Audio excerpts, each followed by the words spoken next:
Building a superior service culture, really, it's the right phrase because the words have been selected very appropriately. Number one is building.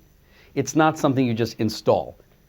A service culture is something that needs a foundation, and then it needs to be built up over time. When we talk about building a superior service culture, what we're saying is that a service culture that's superior, it's unique to you. It reflects your organization's values, and it speaks to your customers' values. It is adapted and appropriate for the context, both in terms of industry, geography, customer base that you serve. Superior means that the culture itself is going to help your organization stand out from the competition. Now, how do you build a superior service culture? There are several key components. At the foundation is what we would call world-class service education. If you want people to understand and participate and be part of a culture, they need to understand what are the components that make that culture real. We have to educate people, teach people about the fundamental service principles that come into play every day. Principles and learning points are delivered through educational curriculum, through courses where people can learn new things and then understand how to apply what they've learned to their own job.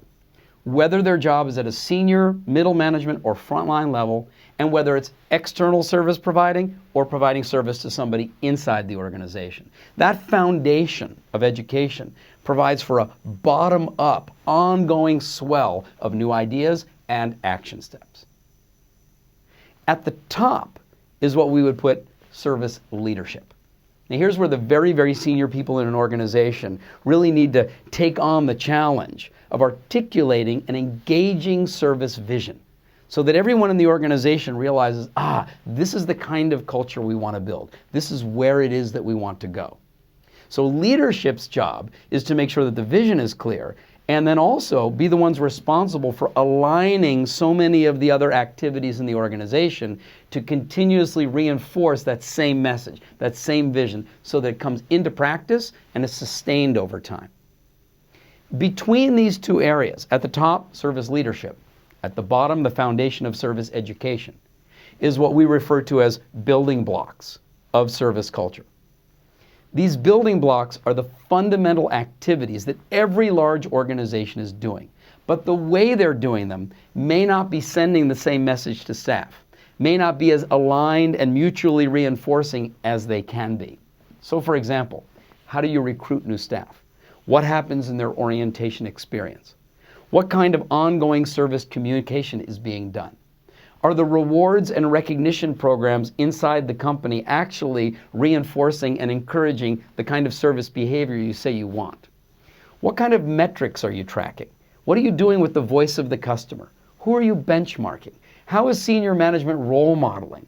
These 12, what we refer to as building blocks of superior service culture, are the element that connect well-educated people with strong visionary leadership.